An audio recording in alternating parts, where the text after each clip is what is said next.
할렐루야. 오늘도 지성소 예배를 통해 하나님의 말씀을 나눌 수 있도록 기회를 주신 하나님 아버지께 감사를 드립니다. 제가 주님께 어떤 말씀을 나누기 원하십니까? 하고 말씀을 구했습니다. 그런데 주님께서 마음 가운데 사무엘상 3장을 보고자 하는 마음을 주셨습니다. 그래서 보았는데요. 제가 알고 있던 말씀이었습니다. 그 몇 장 몇 절에 있는지는 제가 다 기억하지 못하지만 이 말씀을 알고 있는 말씀이고 굉장히 부담스러운 그런 말씀이에요. 그래서 주님 이거 맞아요? 굉장히 뭔가 부적절하지 않습니까? 하고 제가 이렇게 주님 앞에 다시 여쭈었어요. 그런데 그 내용을 읽어가는 가운데 어제 우리 토요 예배 모임 가운데 구약 말씀 나누기 시간에 제가 미리 그 구간에 해당하는 Q&A를 뽑아서 10가지 그 퀘스천을 가지고 여러분에게 이렇게 제시를 해드렸었잖아요. 근데 나누지 못하고 남겨놓은 부분이 있습니다. 그런데 그 남겨놓은 부분과 이 사무엘상 3장 요 12에서 14절 이 말씀이 연결되는 말씀이라는 것을 알게 되었고 너무나 깜짝 놀랐습니다.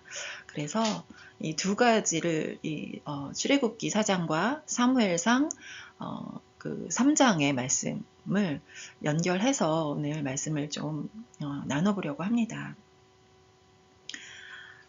먼저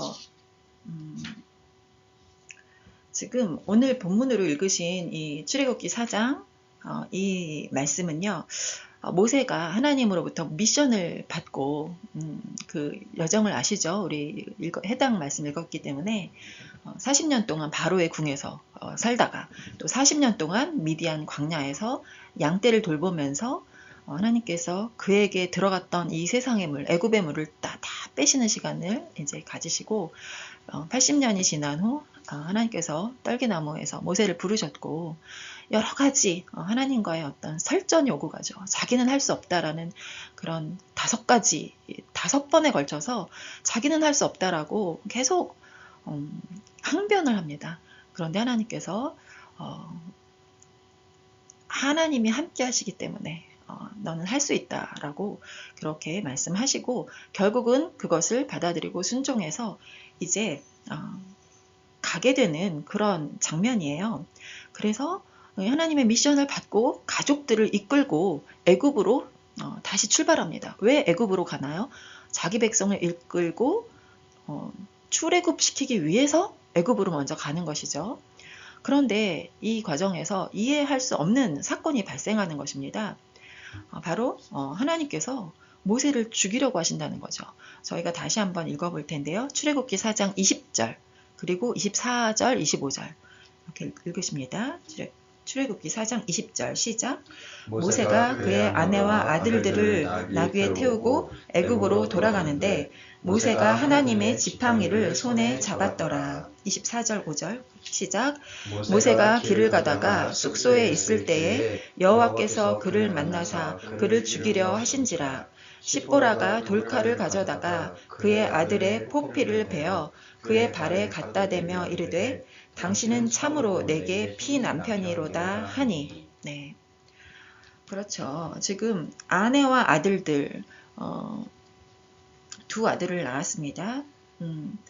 이 가족들을 다 이끌고 애굽으로 돌아가요. 그리고 모세가 손에 하나님의 지팡이를 잡고 있습니다. 우리가 지금 연일 지팡이에 대해서 보고 있는데 여기에도 또 지팡이가 나오네요. 오늘은 주제가 지팡이가 아니기 때문에 자, 이렇게 가고 있는데 그 모세를 하나님께서 모세가 길을 가다가 숙소에 있을 때 하나님께서 그를 만나셨고 그를 죽이려고 하신다는 거죠. 특별한 막 능력을 부어주시고 더 힘을 부어주셔서 그래 잘했다.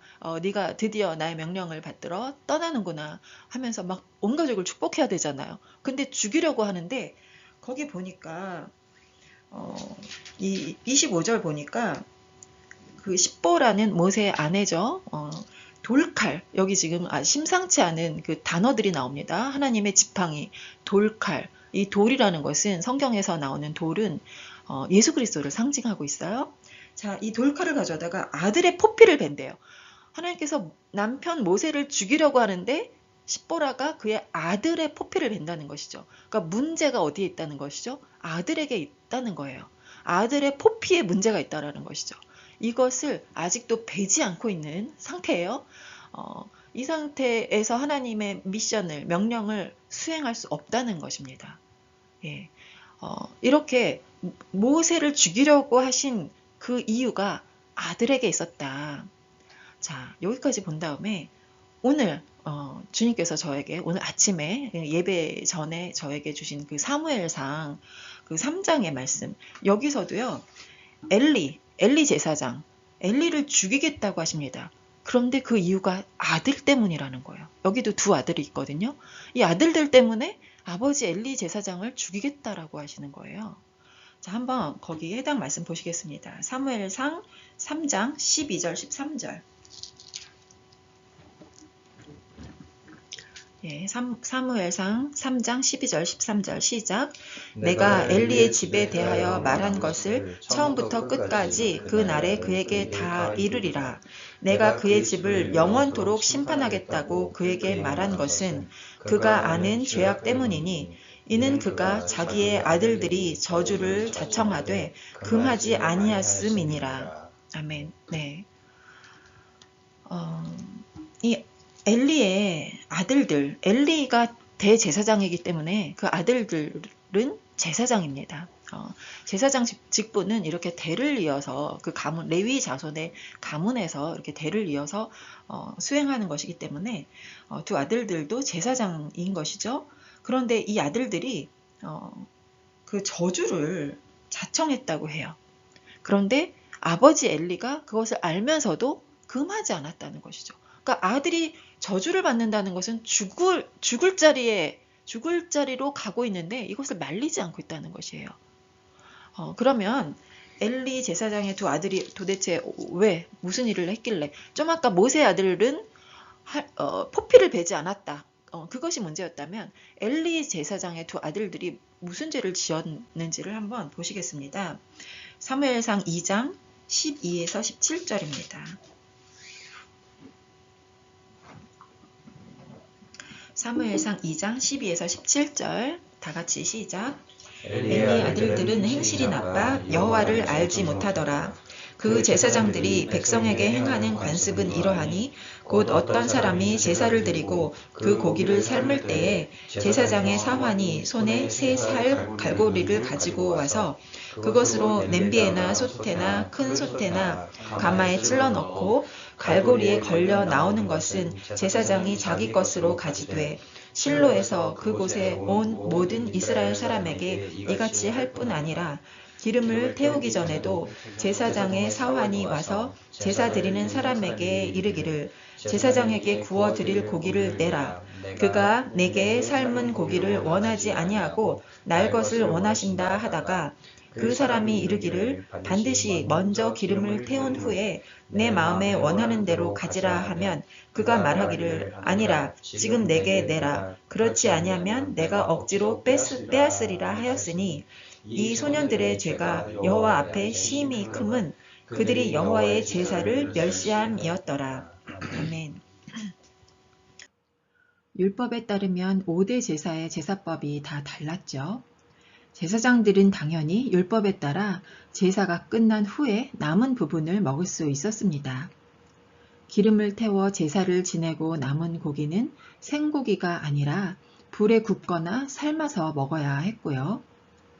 만일 이 제사가 화목제였다면 제사장은 반드시 가슴살과 뒷다리살만 먹을 수 있었지 갈고리로 찍어서 다른 부분을 먹을 수 없었습니다.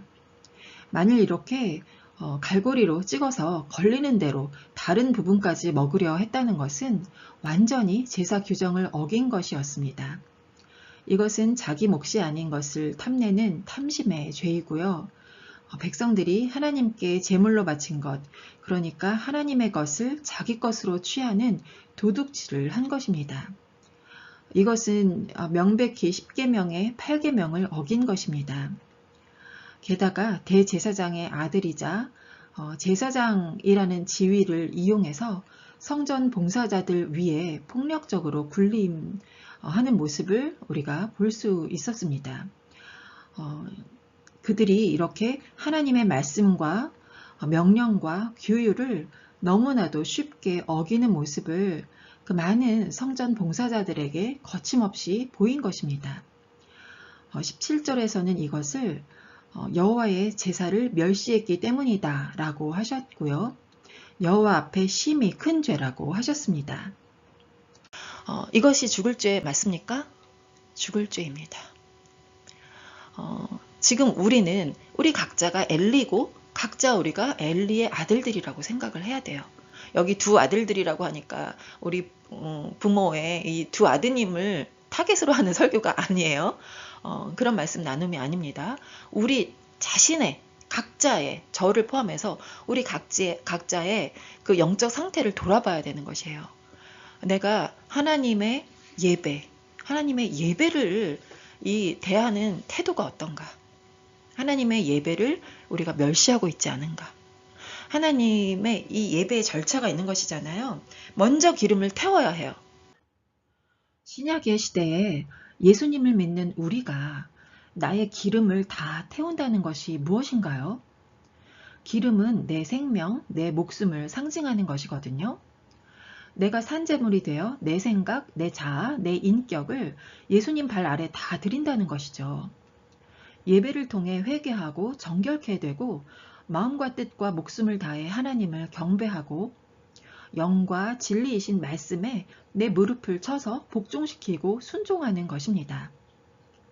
그런데 반대로 홈리와 비느하스처럼 예배 시간에 내 기름을 태우지 않고 마음대로 고기를 꺼내 먹고 내가 원하는 유익을 구하는 경우도 있습니다.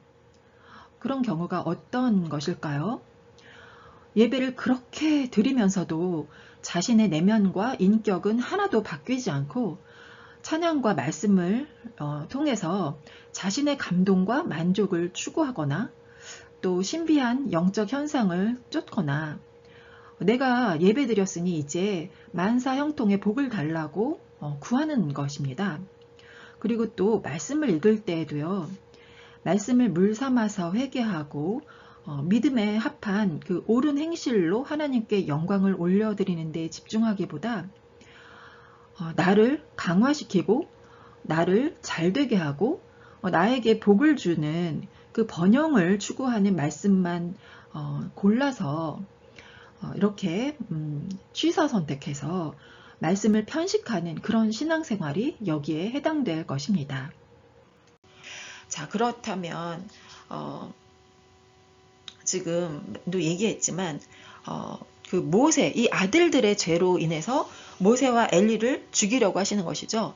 지금 엘리 제사장은 보았지만 아들들이 저주를 자청하되 금하지 않았다는 데 있었고 모세의 같은 경우는 길을 가다가 숙소에 머무릅니다. 길을 간다라는 것은 이제 하나님의 미션을 수행하는 여정을 출발했다는 것이죠. 그런데 중간에 멈춘 거예요. 숙소에 당연히 중간중간에 머물 수 있죠. 근데 이것은 영적인 의미로 보았을 때 출애굽하기 위한 여정을 중간에 멈춘다라는 것이에요. 하나님의 언약 백성이 되기 위해 반드시 요구하시는 조건과 명령이 있죠. 바로 포피, 양피를 베는 것입니다. 그런데 말씀에서 문제가 된 아들이 단수로 표현된 것으로 보아 모세가 첫 아들의 포피는 이미 베었고 둘째 아들의 포피를 아직 베지 않았던 것으로 보입니다. 이것은 모세가 미디안에서 사는 동안 점차 하나님의 명령을 마음에 두지 않게 되었고 점차 무디어져 가고 있었음을 반증해 줍니다. 하나님은 이 상태를 숙소에 머물렀다라고 표현하셨고 죽이려고 하시는 것입니다. 포피를 베지 않으면 언약 백성에서 끊어진다는 것이죠. 자기 아들조차 언약과 상관없는 자로 방치하고 있는 모세는 하나님께서 지금 자기 백성들에게 언약을 실행하시려는 이 역사적인 순간에 전혀 합당하지 못한 것입니다.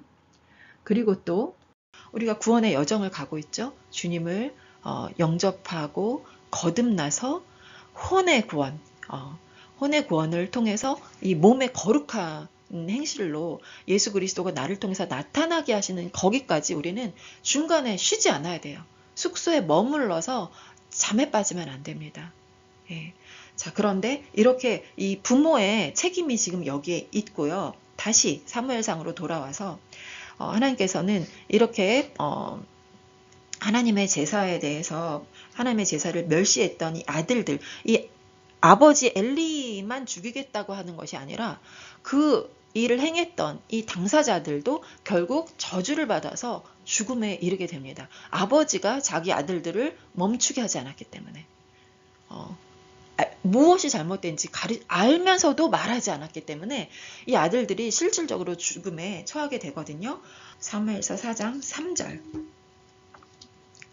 자, 다 같이 한번 읽으십니다. 시작. 백성이 진영으로 돌아오매 이스라엘 장로들이 이르되 여호와께서 어찌하여 우리에게 오늘 블레셋 사람들 앞에 패하게 하셨는고 여호와의 언약궤를 실로에서 우리에게로 가져다가 우리 중에 있게 하여 그것으로 우리를 우리 원수들의 손에서 구원하게 하자 하니. 네, 이렇게 언약궤가 있는 곳에서 지금 가져오자라고 말합니다. 자, 그래서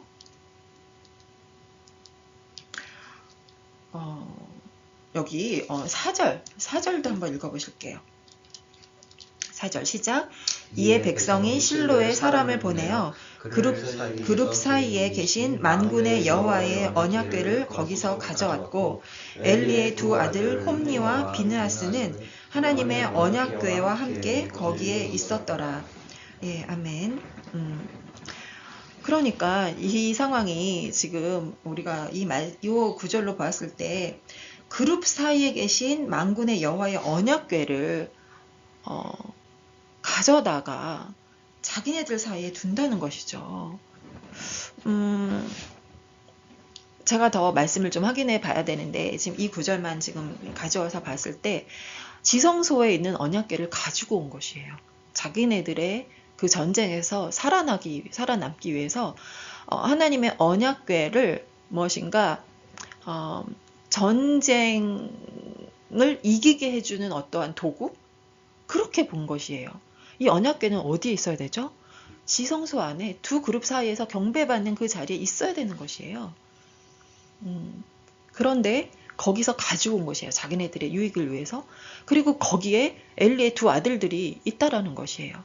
언약궤를 잘못 사용하고 있는 것이죠.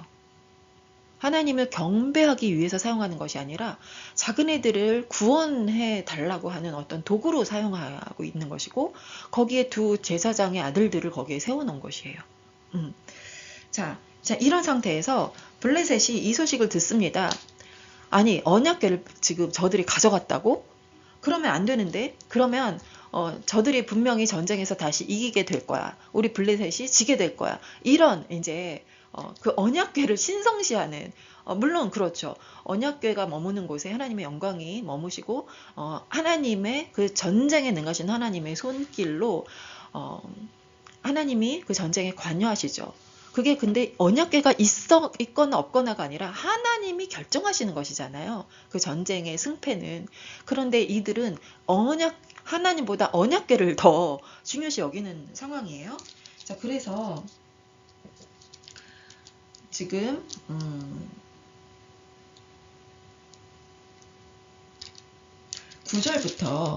9절부터 다시 이 언약궤 싸움이 벌어지게 됩니다. 자, 그리고 나서 엘리 제사장의 두 아들의 운명을 우리가 볼 수 있습니다. 어디서부터 보냐면요. 9절부터 11절 보시겠습니다. 사무엘상 4장 9절부터 11절 시작. 너희 블레셋 사람들아 강하게 되며 대장부가 되라. 너희가 히브리 사람의 종이 되기를 그들이 너희의 종이 되었던 것 같이 되지 말고 대장부 같이 되어 싸우라 하고 블레셋 사람들이 쳤더니 이스라엘이 패하여 각기 장막으로 도망하였고 살육이 심히 커서 이스라엘 보병에 엎드러진 자가 3만 명이었으며 하나님의 궤는 빼앗겼고 엘리의 두 아들 홈니와 비느하스는 죽임을 당하였더라. 아멘. 네. 지금 언약궤를 가지고 있는 이스라엘이 졌어요. 그쵸? 예, 전쟁의 승패는 언약궤에 있는 것이 아니라 하나님께 있는 것이잖아요. 이들이 그만큼 이 홈리와 비느하스는 하나님의 제사도 멸시하였을 뿐 아니라 하나님의 언약궤조차도 잘못 생각했고 하나님의 존재 자체를 저들이 알지 못했어요. 아까 그 사무엘상 그 2장에 엘리의 두 아들들을 소개할 때 첫 번째가 뭐였냐면 12절에 엘리의 아들들은 행실이 나빠 여호와를 알지 못하였더라. 이렇게 나와 있습니다. 하나님을 알지 못했다는 것이에요. 제사장임에도 불구하고. 이 하나님을 알지 못했다는 게 무슨 의미인가요? 여호와의 이름 알죠? 하나님의 존재를 알고 있어요. 그쵸? 그런데 그들은 여호와를 알지 못했다는 거예요. 하나님의 말씀을 경험한 적이 없다는 거예요. 언약궤는 단지 어떠한 물건이었을 뿐. 그 언약궤 안에 계시는 증거궤, 그 증거의 말씀이신 하나님을 말씀으로 경험한 적이 없다는 것이에요. 우리들이 성경책을 가지고 있습니까? 그런데 성경책을 펴서 하나님을 경험함으로써 하나님을 알고 계십니까? 그 두 가지는 다른 얘기예요. 우리가 교회를 다니고 성경책을 끼고 있고 교회 가서 목사님이 읽어주시는 본문 구절을 막 따라서 읽어요. 그런데 예배가 마쳐지면 성경책을 딱 덮습니다. 성경 말씀을 내가 눈으로 내 입술로 읽으면서 내 마음에 새기고 이 말씀이 나의 삶 가운데서 나타나서 나의 생각을 주관하시고 나의 말과 행동을 이끌어 가시면서 이 상황 가운데서 하나님이 이것을 원하시는구나. 이 하나님의 말씀이 나타나시기 위해서 나는 제물이 되어서 죽어야 하는구나.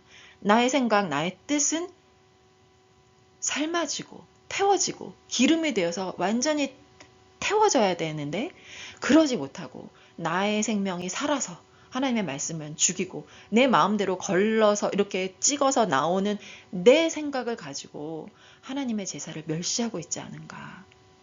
여러분들이 저를 포함해서 이것을 점검하시기 바랍니다. 여호와 하나님을 알아야 해요. 하나님의 이름 누가 몰라요? 예수 그리스도 이름을 누가 모릅니까? 십자가에서 이루신 구속을 누가 모릅니까? 그걸 안다고 해서 하나님을 아는 것이 아니에요. 성경 말씀 한 구절 한 구절을 통해서 하나님의 뜻을 알아야 하고 하나님의 계획과 우리를 향하신 그 죽으심을 통해서 부활하시고 우리를 어디까지 이끌고 가시길 원하시는가, 이것을 우리가 반드시 경험을 통해서, 삶의 경험을 통해서, 말씀을 경험하는 삶, 말씀이 나를 인도하는 삶을 통해서 하나님을 알아나가야 해요. 그런데 이 두 아들들은 그것을 알지 못했다는 것이에요. 그래서 그들이 신으로 여겼던 언약궤를 또다시 빼앗겼고 자기들도 그냥 죽습니다. 두 아들이 죽고 났을 때 엘리는 어떻게 되었는지 한번 보겠습니다. 이 엘리가 자기 아들들이 죽었다는 소식을 듣게 되고요. 그것보다 엘리가 죽은 직접적인 원인은 바로 하나님의 궤, 언약궤였습니다. 언약궤를 빼앗겼다. 그러니까 지금 13절 보니까 그의 마음이 하나님의 궤로 말미암아 떨고 있었어요. 아직 모든 소식을 다 알기 전에 이미 하나님의 신이 감동을 주고 계십니다. 그 언약궤를 가져가도록 그 허락을 했을 거예요. 엘리가. 그것이 잘못되었다라는 사실을 성령께서 알려주시고 아들들이 죽었고 하나님의 궤는 빼앗겼다. 이 소식을 듣자마자 죽습니다. 그리고 그러니까 하나님께서 이 죄를 물으시는 거죠. 저주를 받아서 멸절당해야 되는 이 집의 저주는 언약궤를 잘못 관리한 것이었습니다. 그리고 지금 엘리가 비대한 까닭이라 비대한 까닭으로 죽은 이유를 그가 비대한 까닭이라고 성경에는 딱 밝혀놓고 계세요. 그쵸? 나이가 많고 비대한 까닭이라. 이것이 저는 어떻게 보이냐면 자기 기름을 태우지 않았다는 거예요. 비대하다는 것은 기름지고 뚱뚱하다는 것이잖아요. 그러니까 너무 뚱뚱해서 넘어져서 그 체중으로 인해서 죽었다? 저는 물론 뭐 문제적으로 그렇게 볼 수 있지만 영적인 의미는 그가 자기 기름을 태워서 자기 자신을 주님 앞에 제물로 드린 적이 없다는 거예요. 그러니까 자기 아들들도 그렇게 키운 것이고 제사에 대한 올바른 영적인 의미를 자기 자신도 알지 못했고 그대로 수행하지 못했고 자기 아들들에게 전수해주지 못한 이것. 하나님의 영광이 이스라엘에서 떠나는 이것을 선포합니다. 아이의 이름이 이가봇이잖아요. 이가봇의 이름이 하나님의 영광이 없다는 뜻입니다. 그러니까 이 가문이 죽었을 뿐만 아니라 하나님의 영광도 이스라엘에서도 떠났다. 이스라엘조차도 함께 마치 영적인 죽음에 이르는 그것이 선포되는 그런 순간입니다. 굉장히 두려운 상황인 거예요. 그쵸? 그런데 지금 아까 우리가 도입 부분에 시작할 때 그 모세로 우리가 출발했잖아요. 모세도 죽이려고 하셨잖아요. 그런데 모세와 엘리 제사장 두 아버지를 죽이려고 하셨는데 엘리 제사장과 두 아들과 며느리가 다 죽어서 그 집이 다 멸망하는 걸 보았는데 그런데 모세는 죽지 않았어요. 죽지 않았어요. 그 차이점이 무엇인가요? 그 차이점은 십보라가 이 모세는 아직 이 하나님이 자기를 죽이려고 하는 이유 그리고 자기 아들 또한 죽을 수밖에 없는 그 상황의 원인을 알아차리지 못하고 있는데 어머니 십보라가 그것을 알아차리고 아까 어떻게 했죠? 돌칼을 가져다가 아들의 포피를 베어냈죠. 아들의 포피를 벤다는 것이 무엇인가요, 여러분? 행하는 것이죠. 그게 할례인지 한번 말씀을 통해서 확인해 보겠습니다. 출애굽기 4장 26절입니다. 25절, 26절 보십니다. 출애굽기 4장 25, 26 시작. 십보라가 돌칼을 가져다가 그의 아들의 포피를 베어 그의 발에 갖다 대며 이르되 당신은 참으로 내게 피남편이로다 하니 여호와께서 그를 놓아 주시니라. 그때의 십보라가 피남편이라 함은 할례 때문이었더라. 아멘. 네, 할례 때문이라는 것이에요. 그쵸? 여기서 피남편이라는 중요한 단어가 나옵니다. 모세의 아내도 이방인이었죠. 미디안 제사장의 딸 이방 여인이었던 십보라에게 지금 할례의 언약이 실제가 되고 언약 백성으로 들어오는 순간이 펼쳐지고 있는 것입니다. 하나님의 말씀에 하나님 법에 피에만 생명이 있다. 피 흘림이 없으면 죄사함이 없다. 이런 말씀이 있죠. 지금 십보라는 피로서만 구원을 얻는 생명의 경험을 하고 있는 것입니다. 구약에도 피 흘림이 있었고요. 영원히 단번에 완전히 우리를 구원하신 예수 그리스도를 십보라가 경험을 하고 있는 것입니다. 할례에 생명이 있다는 믿음으로 할례의 피를 흘렸을 때 하나님께서 모세를 살려주셨고 말 그대로 피로써 얻은 남편이 된 것입니다. 저는 이 장면에서 모세의 지체와 십보라가 그 아들의 표피를 잘라내어 그것을 던짐으로써 피로써 받은 구원은 지금 현재 이방인이 충만하게 될 때까지 이스라엘이 잠시 예수 그리스도의 십자가 보혈에 대해 우둔하게 될 것에 대한 예표라고 보여집니다. 자, 이것을 통해서 이 모세의 예와 엘리의 예를 통해서 우리가 받을 수 있는 교훈은 할례 받은 마음에 언약궤를 모셔라 이것입니다. 이 언약궤를 잘못 사용하지 말고 이 언약궤를 간수해야 되는 것이에요. 언약궤를 마음에 품고만 있으면 안 되죠. 아까 어떻게 한다고 했죠? 언약궤 안에 계시는 이 증거의 말씀이신 예수 그리스도를 아침 저녁으로 날마다 펼쳐서 주님을 알아나가야 합니다. 알아나가서 하나님의 말씀이 나의 삶이 되고 나의 말과 행동이 말씀이 되어야 해요. 하나님의 모든 말씀이 내가 되어야 하는 것입니다. 언약궤를 내가 모시고 다녀야 해요. 그쵸? 나는 성전이고 내 안에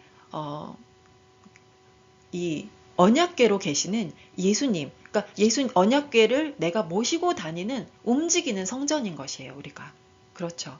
이 역할을 잘 하려면 내 안에 예수님이 계신다. 내가 성전되었다. 이게 무슨 의미죠? 성전을 통해서 내 안에 계신 예수님의 빛이 나타나야 되는 것이고 내가 세상의 빛으로 이 하나 예수님의 신의 성품이 나를 통해서 이렇게 나타나게 하는 그 일을 감당하고 있어야 되죠. 그것을 통해서 나도 하나님을 알고 나를 보는 이 다른 사람들도 나의 형제들, 이웃들 그런 사람들이 나를 통해서 예수님을 발견할 수 있어야 되는 것이죠. 이것이 하나님을 아는 자의 삶인 것이에요. 그런데 언약궤를 이렇게 가지고 있는 자들을 원수들이 블레셋 사람들이 아까 어떻게 했죠? 이스라엘 백성이 언약궤를 가져갔다고? 안 돼. 우리가 도로 빼앗아 와야 해. 하고 빼앗으러 오는 것입니다.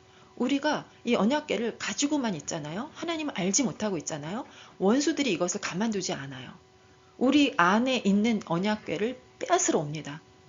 그것이 실질적으로 우리 삶 가운데서 어떻게 이야기할 수 있을까요? 말씀을 읽지 못하게 해요. 우리 안에 있는 언약궤를 빼앗으려고 합니다. 이 성경책을 딱 덮어서 펴지 못하게 하는 게 언약궤를 빼앗기는 거예요. 하나님의 말씀이 내 안에 막 새겨지지 못하도록 하는 것이 빼앗기는 것입니다.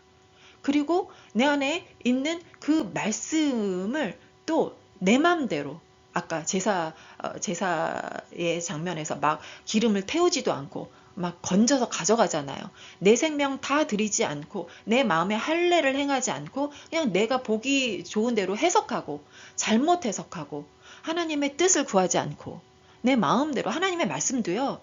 범사의 주를 의지하라. 그리하면 내 길을 지도하리라 하신 그 말씀에 인도를 받아야 돼요. 주님, 제가 오늘 어디 말씀을 읽길 원하십니까? 물론 진도대로 읽어 나갈 수도 있어요. 아니면 특별히 주님, 제가 혹시 오늘 또 따로 특별히 보아야 하는 말씀이 있나요? 구하시고 말씀을 읽었다면 주님 이 가운데서 저에게 어떤 말씀을 가르치시길 원하십니까? 제가 무엇을 깨달아야 할까요? 이 모든 것을 주님 앞에 여쭤보고 깨닫게 하시는 대로 인도하시는 대로 주님과 그렇게 대화하면서 주님과 친밀함을 누리면서 그렇게 말씀도 그렇게 읽어 나가야 하는 것이에요. 정해진 분량이 있으면 그것을 채워야 합니다. 하나님이 정하신 그 규율들이 있어요. 내 마음대로 하는 것이 아니라 오늘 정해진 그 말씀들을 정해진 시간 가운데 하나님께 나의 기름을 태워서 드리는 그러한 너무 이 예배를 소중히 여기는 나의 언약궤를 소중히 여기는 우리들의 마음 자세가 필요하다는 것이죠. 언약궤를 사수해야 합니다. 모세가 여러 이 성물들을 출애굽해서 하나님의 명령에 의해서 성전의 기물들을 막 만들잖아요. 이것저것을 다 만들고 나서 하나님께서 명하십니다. 이제는 이것들을 각자의 위치에 다 집어넣어라 하십니다. 비느하스의 아내 엘리의 며느리가 아들을 낳고 이름을 무엇으로 정했었나요? 이가봇이라고 정했는데 이가봇의 이름이 하나님의 영광이 떠난 것이었잖아요. 그런데 하나님의 영광이 임하는 장면이 있어요. 그게 바로 이 성물들을 다 집어넣었을 때 이 하나님의 영광이 임하거든요. 출애굽기 40장을 한번 보시겠습니다. 출애굽기 40장 34절 35절 다 같이 시작. 구름이 회막에 덮이고 여호와의 영광이 성막에 충만하매 모세가 회막에 들어갈 수 없었으니 이는 구름이 회막 위에 덮이고 여호와의 영광이 성막에 충만함이었으며. 아멘. 네. 이 모든 만들어진 기물들을 다 집어넣고 났을 때 이 구름이 회막을 덮고요. 여호와의 영광이 성막에 충만합니다. 이 모든 이 성막 짓는 이 일들이 끝나는 장면이에요. 출애굽기 마지막 장입니다. 40장의 그 마지막 부분에 하나님의 영광이 임하는 것이었거든요. 그 많은 기물들 중에서 제일 먼저 지성소 안에 언약궤를 넣는 것으로 시작하는 것이에요. 그리고 휘장으로 가리라는 것이에요. 우리들이 지금까지 만들어진 이 하나님의 여러 가지 이 성물들 가운데서 가장 먼저 우리 마음에 품고 사수해야 되는 것이 언약궤라는 것이에요. 이것을 잃어버린 엘리 가문은 하나님의 영광을 떠나보내게 하는 일을 하였고 모세는 이 자기 아들들을 잃어버릴 뻔하였으나 자기 그 아들들의 마음의 할례를 통해서 이 할례는 우리가 알죠. 마음의 할례를 주님이 궁극적으로 원하신다는 것. 이 할례 받은 이후에 이 출애굽의 명령을 이제 수행하게 되고 백성들을 이끌고 나와서 저 광야에서 성막을 성공적으로 짓고 여호와의 영광을 임하게 하는 그 미션을 오늘 완수하는 장면을 봤습니다. 그렇기 때문에 우리 각자는 다 제사장이고 예수 그리스도의 반차를 따라서 대제사장이면서 제사장이라는 우리의 직분이 무엇인지 알고 있잖아요. 그러니까 우리 마음 가운데 언약궤이신 예수 그리스도의 말씀을 모시고 사수하고 빼앗기지 말고 이 말씀을 펴서 읽고 하나님을 알아가면서 하나님의 영광이 우리 위에 머무시고 떠나지 않게 하시는 영광의 가문, 하나님의 영광의 아들들이 되시기를 예수 그리스도의 이름으로 축복합니다. 아멘.